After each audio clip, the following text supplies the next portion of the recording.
Salut à toi, bienvenue dans ce 8e épisode du Artpreneur. Je te retrouve avec Chad. Donc tu produis 3 artistes, tu as monté la société Faubourg 26. Aujourd'hui tu as 27 ans et voilà, tu habites sur Paris.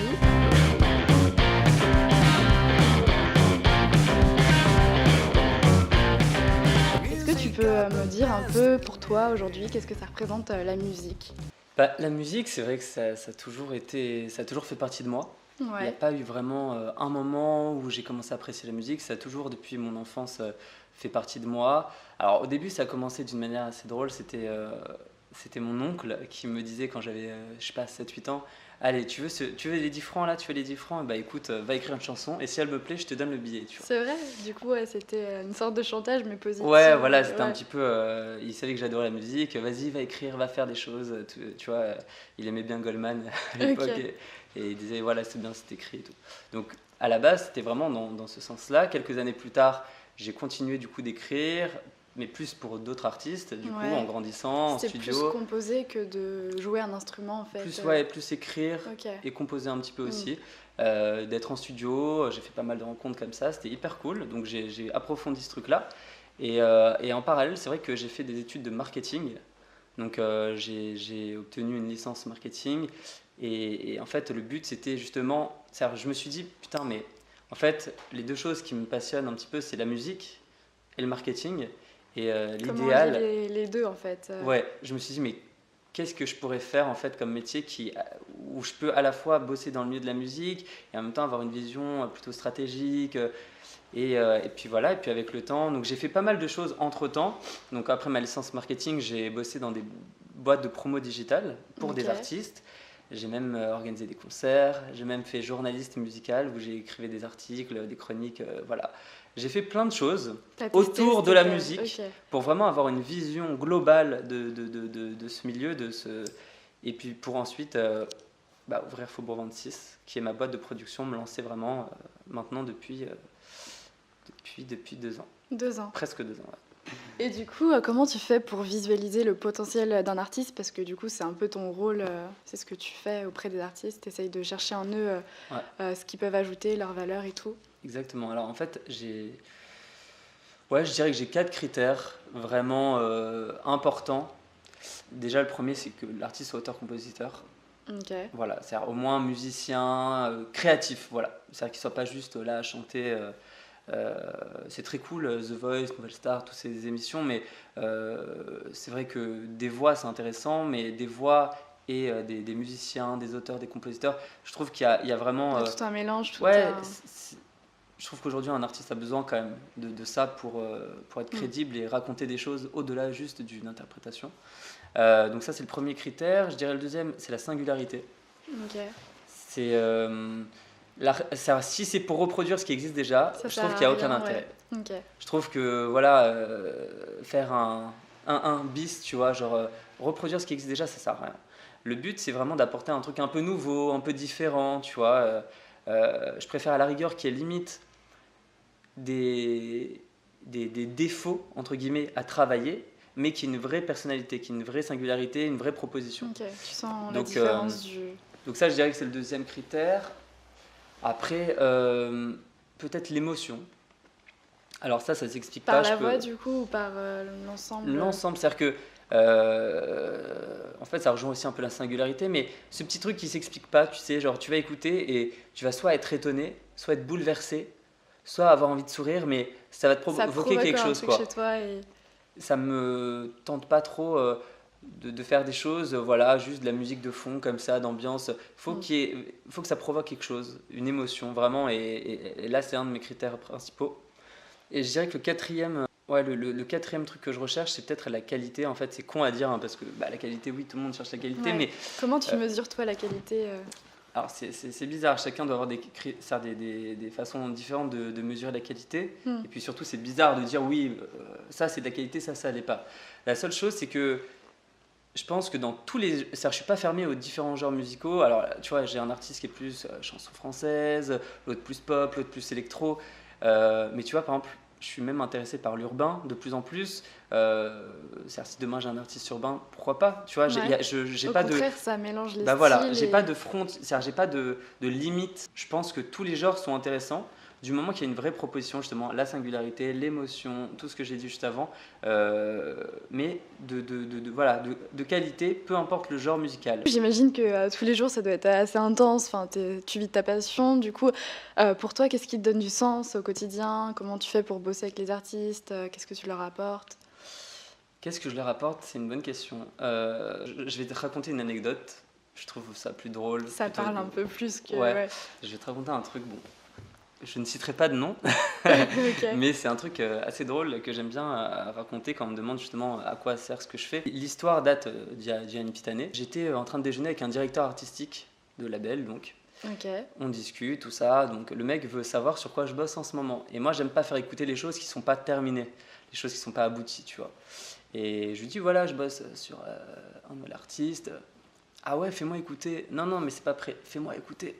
Il a insisté du coup. Ouais, il y a eu une petite insistance et tout. Donc à un moment donné, je me suis dit, bon, tu sais quoi, je lui fais écouter, je m'en fous en fait. C'est le tout début, ok. Je lui fais écouter. Et alors là, c'était genre une maquette de maquette. Et puis le mec me dit, franchement, d'habitude, on a les mêmes goûts musicaux, on est plutôt raccord et tout. Mais là, j'adhère pas du tout. Je trouve ça bizarre. Il Je comprenait trouve ça pas. limite nul, quoi. Genre vraiment, c'est bizarre, c'est étrange. Moi, j'adhère pas, je ferai aucune proposition là-dessus. C'est pas mon truc. Je lui dis, écoute, pas de souci. De toute façon, à la base, c'est le tout début. J'ai pas encore justement travaillé avec l'artiste. C'est le tout début. On va commencer à travailler ensemble. Donc pendant 6-7 mois. On développe avec l'artiste donc son univers, c'est-à-dire qu'on fait pas mal de choses, on va en studio, on réfléchit, j'essaie de pousser l'artiste à aller plus loin encore de ce qu'il a déjà été. Et cette même personne, donc 7 mois plus tard, me dit ah ça va, nan, nan, alors tu bosses sur quoi en ce moment? Donc la même question. Donc en fait, je lui dis le nom de cet artiste-là et je vois qu'il tilte pas, quoi, que je lui dis, ah, fais écouter, il me dit ah mais fais-moi écouter, je connais pas. Je me dis, est-ce que je lui dis donc que cet artiste est l'artiste qu'il a écouté ou pas? Je me suis dit, non, tu sais quoi, je vais lui faire écouter. Juste pour Voilà, voir s'il 7 mois reconnaît. plus tard, il écoute une chanson, puis deux, puis trois. Et le mec est genre choqué, subjugué, Bluffé tout de bluffé. suite. Et il me dit, mais c'est génial, mais pourquoi tu m'as pas présenté cet artiste? Incroyable, hyper original. Ça fait longtemps que j'ai pas été sur le cul comme ça. Je veux produire avec toi cet artiste. Sérieux? Donc du coup, C'était quoi ta réponse? T'as hésité ou... bah, en fait, ça m'a fait vraiment sourire. Après, c'est pas du tout quelque chose contre cette personne-là, hein, tu vois. Ça peut arriver Ouais. à tout le monde de changer d'avis, mais j'étais assez fier finalement en fait à ce moment-là, puisque je me suis dit, en fait, voilà à quoi sert mon travail pour te Ouais. répondre, c'est-à-dire que j'essaie de repérer un talent, une perle, genre vraiment où je me dis il y a un potentiel de dingue. Que les gens voient pas forcément du coup Voilà, le parce jeu. que c'est des petites maquettes, c'est bricolé, c'est pas encore Mhm. vraiment allé jusqu'au bout. Je me dis que avec du travail, en présentant tel partenaire au niveau de l'image, tel partenaire au niveau du son, en allant chercher au fond de lui un peu des émotions, des choses à raconter qu'il pensait pas forcément intéressantes, et ben on arrive d'un truc où genre le mec me dit au début, ah non c'est bizarre, j'aime pas, je me positionnerai pas, ah putain c'est incroyable, je veux Ouais, le c'est un signer, je veux le de truc. ouf, ouais. Et le même artiste, c'était les mêmes chansons en plus. C'était juste retravaillé, Ok, c'est approfondi. l'évolution du Voilà, truc. l'évolution, il n'y a Mm. pas une rupture, il y a une évolution. Et juste cette évolution avec de 7 mois de travail avec l'artiste a permis de passer d'un truc bizarre où ah ouais, non, je vois pas trop où tu vas aller, à un truc putain, je veux le signer, c'est incroyable. Et donc voilà, cette anecdote me fait rire. Et c'est vrai que quand on me Ouais. demande à quoi sert mon travail, je dirais ça, quoi, à rendre audible tout le potentiel d'un artiste. Ce que moi j'entends, j'ai envie de le faire entendre aussi aux autres, même si ça passe par une phase de travail, et bah, c'est cette phase de travail qui va permettre tu vois, d'ouvrir un De petit peu. montrer un peu plus. Voilà, je pense. Mais en tout cas, c'est un truc qui me fait rire, cette anecdote, j'aime bien la raconter. Ouais, c'est vrai, elle est cool. Et est-ce que du coup, tu te considères un peu comme un entrepreneur, enfin, c'est un peu cet aspect, tu vois, une âme entrepreneur où tu crées, où tu t'es sans cesse en train de... Alors, je sais pas, je dirais que oui. C'est forcément, tu es entrepreneur quand tu es producteur parce que tu as plein de trucs à gérer. Alors il y a tout le côté hyper cool, c'est-à-dire, comme je te l'explique depuis tout à l'heure, tu travailles avec des artistes, tu es là en studio, tu es là en promo, tu es là, tu pars d'un point A et puis tu vois l'évolution petit à petit et tu vois le moment où l'artiste éclot finalement aux yeux du public. Tu vois, c'est cette évolution-là qui est vraiment intéressante et passionnante. Après, ça demande vraiment beaucoup de travail, comme je te le disais. Et du coup, au quotidien, c'est une lutte, c'est aller chercher des partenaires, aller chercher la bonne stratégie, aller chercher, faire les bons choix, tu vois, quel titre sortir, avec quel mec bosser au niveau de l'image. Il y a plein Ouais, de au niveau trucs des à décisions et gérer. tout, ouais. Et au quotidien, c'est pas mal de boulot. Et puis quand même, l'air de rien, c'est une boîte à tenir. Donc quand tu as une boîte à tenir, faut pas se louper, quoi. Faut avoir la tête sur les épaules et tous les jours se lever en se disant que même si tu n'as pas un rendez-vous fixe, tu sais que tu as toujours des choses à penser, toujours des choses à faire. Et c'est pas genre tu travailles de 9h à 18h. Ouais, tu comptes pas ton temps pour le coup. Quand tu te lèves, tu ouvres les yeux, tu peux penser à quelque chose, tu finis à 18h. Finalement, non, puisque en fait, à 22h, tu vas avoir une idée incroyable et tu vas passer un coup de fil à l'artiste et tu vas lui dire putain, viens, on fait ça, et trucs, et tu vas discuter pendant 3 heures jusqu'à 1h du matin. Genre, ça arrive, hein, ça arrive, ça fait partie du taf. Et voilà, c'est un vrai.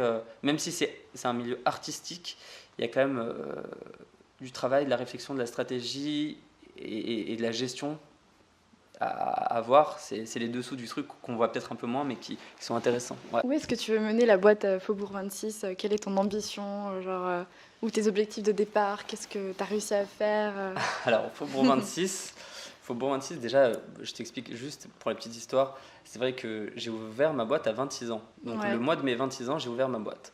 Donc, déjà. C'était fait exprès, tu t'étais dit. Je sais pas, je me suis dit, voilà, ça marque le début d'une aventure. Donc, c'est cool que ça reste à 26 ans. Comme ça, dans quelques années, tu vois, j'aurai un point de repère.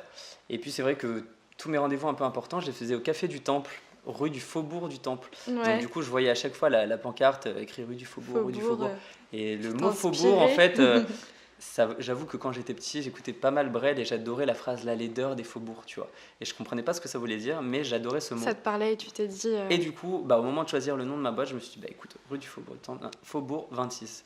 Et je crois que je réponds même pas à ta question. Non, du tout. Mais moi, c'est intéressant de savoir comment tu as choisi le nom. C'était quoi ta question déjà ? Par rapport à l'ambition, du coup, genre de la boîte. Alors, du coup, souhaiter peut-être que Faubourg 26 s'allonge à Faubourg 40, Faubourg 50, Faubourg. Allez. Voilà, non, mais disons que la boîte continue de. Pendant longtemps. Pendant longtemps. C'est vrai que je peux pas te dire des objectifs précis parce que moi-même, en fait, les objectifs que je m'étais souhaité pour cette boîte ont été dépassés carrément sur ces 2 années. Je me suis dit putain, mais tu t'y attendais pas du tout pour le coup, ça arrivait beaucoup plus vite que prévu. C'est-à-dire les objectifs que je m'étais fixés peut-être sur 5 ans sont arrivés en 1 an et demi.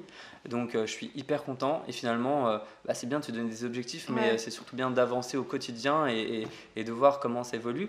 Peut-être que l'objectif que je me souhaiterais, c'est de rester dans la même ligne de conduite, c'est-à-dire je me suis dit en créant cette boîte, je vais pas faire de la quantité, je vais pas signer des artistes tous les mois, je vais en avoir quelques-uns, mais je vais prendre le temps de bien les développer, tu vois, d'aller vraiment de faire les choses bien. Et du coup, rester sur cette même philosophie, genre parce à la rigueur. Parce que c'est des principes de base et forcément du coup. C'est vraiment ce que j'ai envie de faire. J'ai envie de faire plus privilégier la qualité à la quantité. Et pour finir, je dirais vraiment que en fait, durant ces 2 années, on a eu vraiment la bénédiction, si je peux dire ça, du pro. C'est-à-dire qu'en fait, les 3 artistes que j'ai ont signé en label, ont trouvé aussi un tourneur. Donc en fait, ils ont vraiment avancé professionnellement parlant. C'est-à-dire qu'on a trouvé les bons partenaires du milieu pro et il y a eu pas mal d'enthousiasme sur chacun de mes artistes. Donc ça, c'est plutôt cool et ça donne de la confiance pour la suite.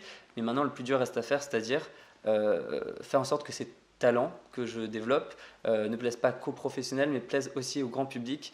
Et donc, justement, qu'on ait peut-être dans les années à venir des disques d'or et d'autres choses, tu vois. Mais vraiment que le grand public écoute, parce que vraiment, les talents que je développe sont vraiment bluffants et j'espère que ça viendra aux Bah, oreilles je du grand pense public. que ça va venir forcément. Ouais. Et en tout cas, c'est ce que je vous souhaite. Merci du coup Merci beaucoup. d'avoir participé à cet épisode du Artpreneur. Ça va, Euh, c'était pas trop long. Non, nickel. Je pense que vous nous direz dans les commentaires. Mais franchement, J'ai super un peu raconté intéressant. ma vie, mais c'était très cool en C'était tout le cas. but cet en échange. fait. C'était de savoir écoute. pourquoi tu voulais. Acheter ma biographie. Voilà, c'est ça. En vidéo. Ouais. Bon, bah, salut. Du coup, on se retrouve une prochaine. Et ouais, Avec du grand coup, plaisir. il y aura les liens dans la description. Merci Naïs.